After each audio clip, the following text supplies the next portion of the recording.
Hey yo, it's Guido coming at you with a tactics talk replay analysis for NiteDog. He's driving his IS-6 premium Russian heavy tank, and he's going to have a decent game on proc here. He's asked some questions though for me to analyze when he sent me the video. He said he's watched it 3 times and he thinks he knows what he could have done better. So let's take a look and we'll find out if he and I agree. It says it's the first time he's taken this position on this map, so we'll take a look at where he goes. And says he had a proactive push. We'll look at that as well. And he asked the question, did I overuse premium ammo? I'm going to knock this one out right now before we even get started. Shoot as much premium ammo as you want and can afford. I am not an advocate of pure premium. I'm not an advocate of zero premium. I don't believe you are some kind of holy man or better tanker because you don't shoot it. I think it's a tool and you use it as required. Some premium is better than others. Heat has its issues. APCR is almost always a solid upgrade, but it doesn't have normalization. So there are arguments for every type of ammo in the game. My answer to you, NiteDog, on that one is I don't care. Shoot as much premium as you want. And we'll get started here. And we're off to the races. You can see that he has spawned in the south and is headed up to the 5-6 line, and that is the meta position he talked about. Says he doesn't usually go here, and it's something I've been discussing in a lot of my videos. There are certain positions which are critical to the game, and you can add the 5-6 line on proc to that list. Question, of course, is do I have the right tank to do it, and what else is going on with the compositions of the teams?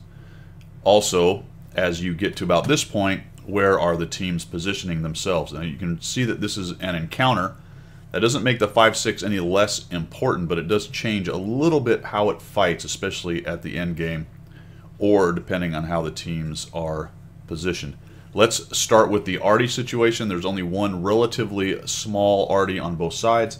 This can be a very bad spot if there are 2 to 3 arty. That doesn't mean you don't need somebody here, but sometimes just a scout or a faster medium is a better idea. With the arty situation that NiteDog has run into, he's just fine. As far as where his team is going, it looks like he's getting enough going up to the hill. I've discussed this multiple times, but this map, there's a symbiotic relationship between the guys on the hill and the guys right here, and the same thing happens with the guys over here and the guys on the back side of the hill. From this position where NiteDog is, you have shots on their guys on the hill, especially if they highlight themselves trying to push up and over. The guys on the red team have shots up into the guys up on top of the hill, the greens on the hill, so long as these guys push up and over. So to spot the backside, the greens have to get to the top of the hill, and to spot the top of the hill, the reds have to top the hill, and that presents shots from both teams. Additionally, from here, the greens can shoot into the reds if they come up too high, and from here the reds can shoot into the greens if they come up too high. So it is a system of lighting on the 5-6 line, trying to keep these guys lit so that there are shots, and the red guys trying to light the green guys, and vice versa with the green and red trying to light each other right here. And it's kind of an interesting actually situation. Also, you want to avoid getting flanked on the side. You can see that he's fairly light over here on the west side, so that is something that he does have to keep track of. A few tanks are lit. The 8.8 is problematic. He's going to have a hard time playing punchy face with him, but the 8.8 is a little bit inflexible in that he's going to have a hard time shooting unless somebody gets right in front of him. So it's an interesting position as far as I'm concerned for an 8.8 to be.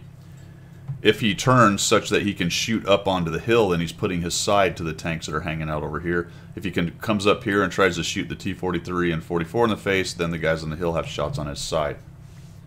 Not the best TD spot for sure. You can see somebody's clicking over there on the west side, bit of an issue. We got a T-44 being foolish. NiteDog's going to drop a shot on him, and that is what I was talking about. You can see that he highlighted himself up on that hill, got lit, and the tanks down here took him out. I believe he probably even got hit by the guys up on the hill. He just went right up over our top, and that was dumb. Tanks with good depression on the red side, on the north spawn will have a good time here, and you can see that there's a T-29 there. NiteDog's going to move up, and he's going to waste, I would say waste, a gold round on taking down that building, which he needed to get rid of. But I believe, NiteDog, if you'd have just moved a little, you might have had a shot on the T-29, and then maybe take down the building with an HE shot or a regular AP shot, just to kind of clean up that little engagement a little bit more. I see what you were doing, and you're clear now for the rest of the game, but I think you probably had a shot on that guy. Now the T-29 is working in a little depression right there, and he's doing a pretty nice job. NiteDog does not get much RNG help on multiple shots trying to take this guy on. He's also being careful about how far he moves up this hill, because he can get lit and then shot back.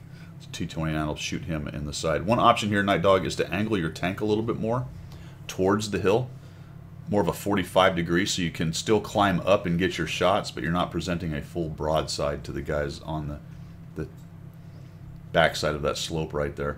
That's something I often fail to do, but it's just, again, cleaning up each engagement is what we talk about when we're doing a replay analysis.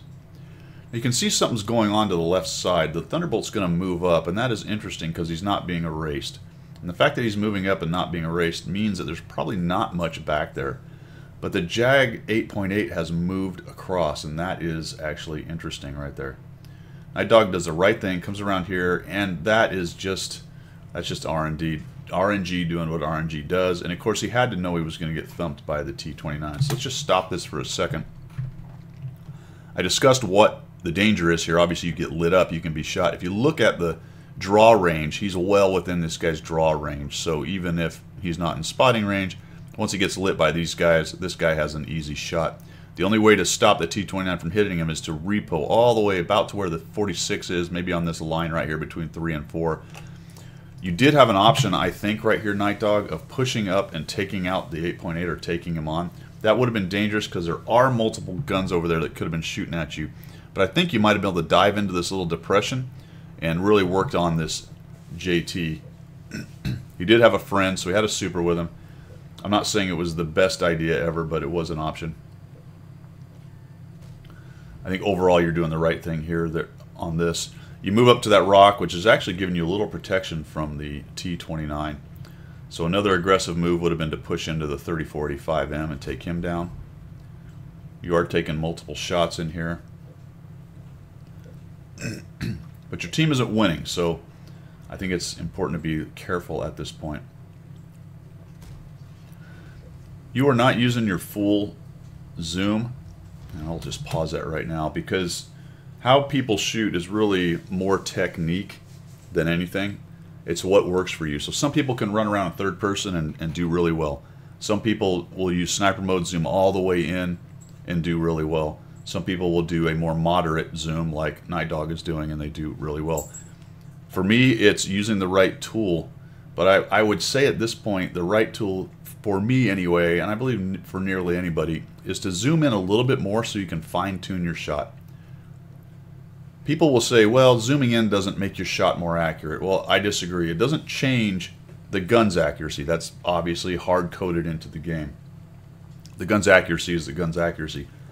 But if you zoom in more and fine-tune your own manual part of the aiming, that will increase your accuracy a little bit as far as your manual placement of where you put the pipper. Again, though, that is really to taste. And he gets lit, drops one, puts a little fire on the T-29, nicely done. IS comes up and over, gets waxed here, I believe, pretty quickly. Yep, and he's done. And then another shot into the 65. TD thingamajigger. And they're starting to get a little bit of an advantage. There is somebody on cap. That's not that dangerous right now. And what I would say now, NiteDog, is you are kind of worried about the cap and looking over here, but let's take a look at this. You've got a ton of guys hanging out up here taking care of this. You have an opportunity to get over here and probably clean this dude up, help that KR and T-29 take him down, and maybe even kill a couple dudes who might be camping back in here. So I think really a little less enamored of what's going on over here. Help clean up the flank, because once you clean up this flank, then you can do whatever you want over here. But as it is, he pushes on in. Taking a look at what's going on. Maybe turn around and see if you got a shot on that super. Do you? Potentially. Right here, maybe. Just turn around and put a shot right on him. But we're going to come in and work on this. Hammered by the T-29, who seems to be able to do nothing but pen you. We actually get another interesting situation here because pretty soon the JP will show up and starts whacking him. You're really looking for a shot here, and then you actually you miss the T-29 and get that guy. So another option there, NiteDog, would have been to come around behind here and come up, use this low ground so you don't get shot by all these guys. Use this low ground to come up around and start working on the T-29 and the other dudes here. There goes the Comet, the Cromwell, sorry. And now we've got a JP. We miss him. Moving up into the town. Get lit. There's that bloody T-29 once again. Oh. Panther hits you, but it looks like he hits you in the side of the turret, so that was going to be a pretty easy pen for him if that's where it went. Looks like that's where it did go. And all these guys start shooting down your cover. 46 is coming up. Now let's take a look at this real quick. You just get hit by the arty as well. The problem you've got right now is a bunch of guys are able to shoot you without you seeing them. The KR is about to light them. These are the other guys. I think for my money, had you just pushed right into these dudes, you'd have given all these guys all the shots all day long and pretty well waxed these guys real quick. As it is, you do it a little bit more carefully, and that's fine.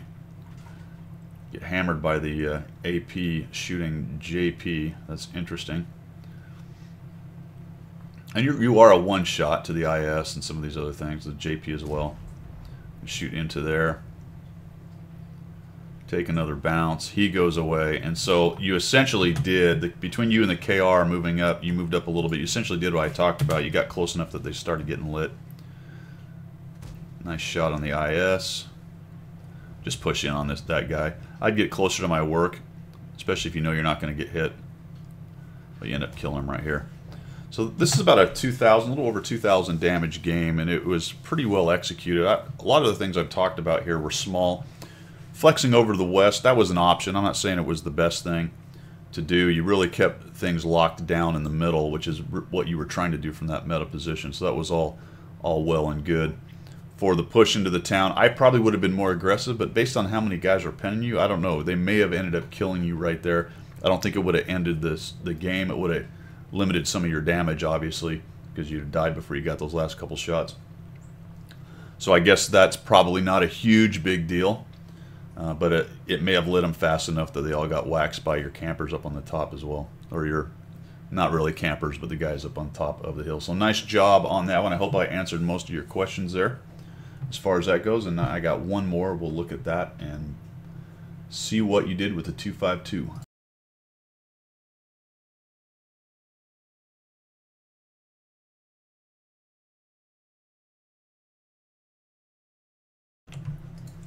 Alright, welcome back for the second replay analysis. We've got NiteDog in his 252, and he is in Sacred Valley.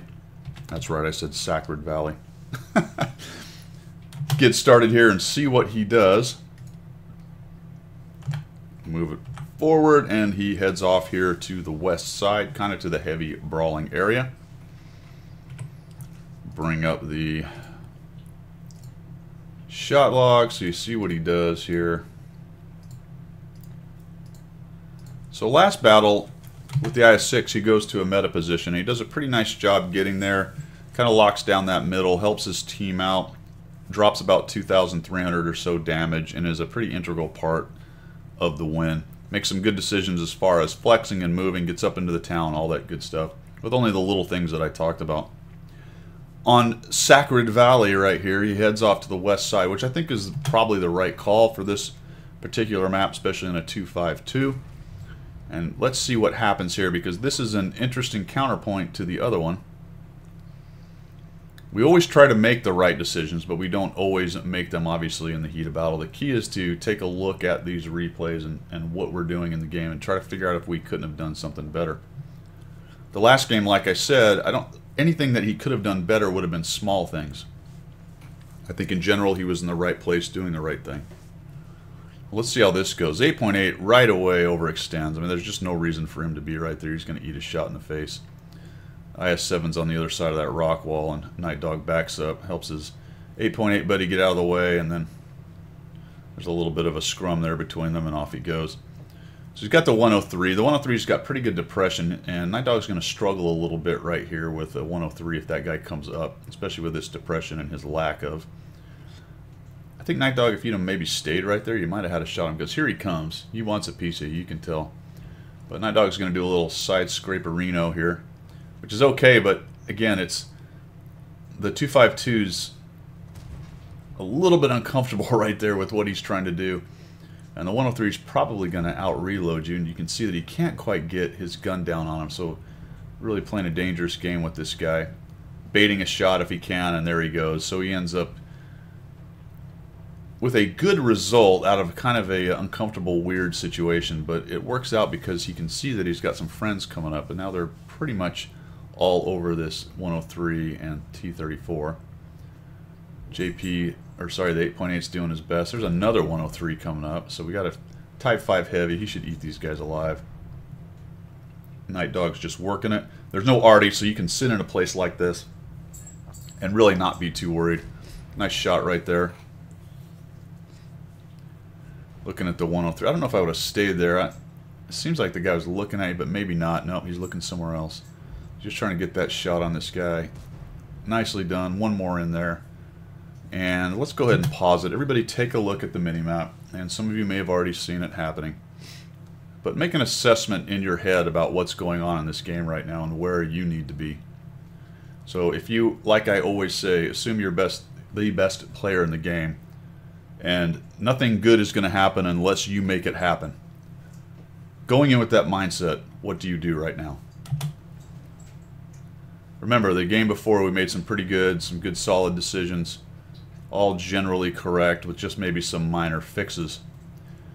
And here comes the hive mind. Nom, nom, nom. Chase down the bad guys. They're running away, right? We own it. They're running away. Okay, what just hit the Type 5?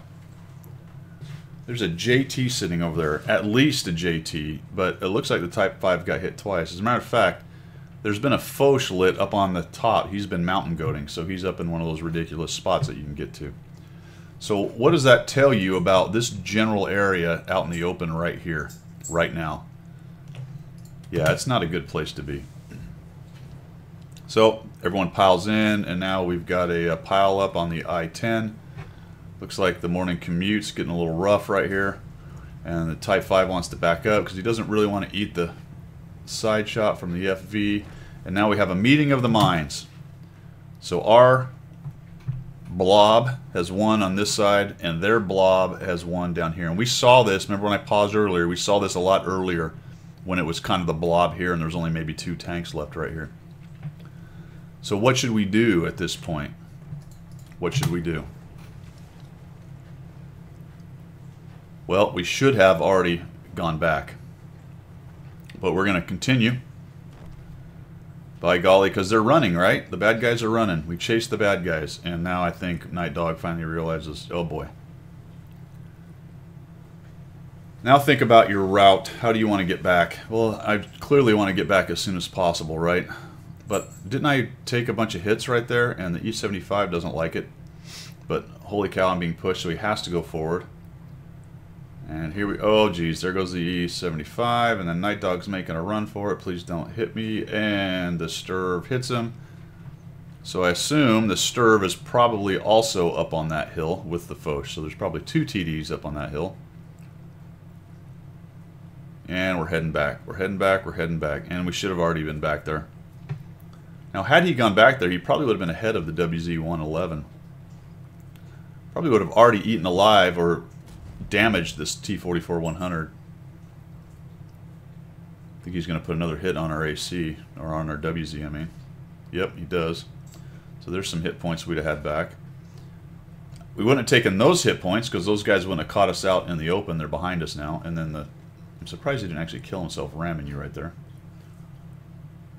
So you and the WZ would have been further on. You'd have had more hit points. And unfortunately, this is all going pear-shaped because while NiteDog was late going back, he was not as late as the guys who pushed to cap. You had to know, as they were pushing about here and the hits they were taking and the tanks that were lit up, you had to know that getting on cap was not going to do anything. T-34-2. Come on, reload, you slowed bloody thing. There's one. Don't hit me, 34-2. Uh-oh. Oh, we bounced. Nope, didn't bounce that one. NiteDog, I would be just spin the hole and the turret at the same time without the backwards component of it. If you just spin in place, you'd have turned much faster than that. Hey, yep, use that as some armor. Not a bad idea. Take that, T-44. Maybe you and the Type 5 and your one other T-30 can make this happen. Probably not. That T-30 is about to get swarmed, isn't he? He's alone and unafraid over there. It's a good shot there, and you tracked him. Nicely done. But he fixes it.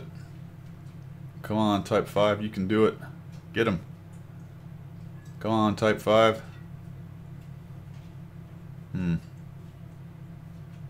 There we go. Preserve the Type 5. Now there's just two of you. Type 5. Uh-oh. Alright, so you're using this as armor, and that's fine. You don't really know which way the threat's coming from. There he is. I would have probably squared up my armor with him rather than kind of sit there. It looks like you try to do it, and then you're pretty heavily over-angled right there, and he goes right through you with his APCR. And that is the end. So it is a good contrast to the game before where you made good decisions, you moved on to the right place flow-wise. On this one, I'm not saying necessarily you'd have won it, but you probably would have brought your team a lot closer had you gone back earlier, and especially if the team had just student body left and come back. Would have been a lot closer more than likely. Because what's interesting about that is once you cleared this up, your team cleared this up, because these two clowns were up here and out of position, if you'd have won that and taken all your heavies back here and thumped whatever mediums were there and then kind of made the decision how you're going to attack the rest of these guys, you'd have been a lot better off. Now, they may have stayed up there and that would have caused problems later on, but you wouldn't have been all dead right now. You would have had a chance to make this thing happen. All right, man, I hope this helped you. I hope everybody learned a little bit from this one. If you did, make sure you subscribe. I appreciate your support, and we will see you.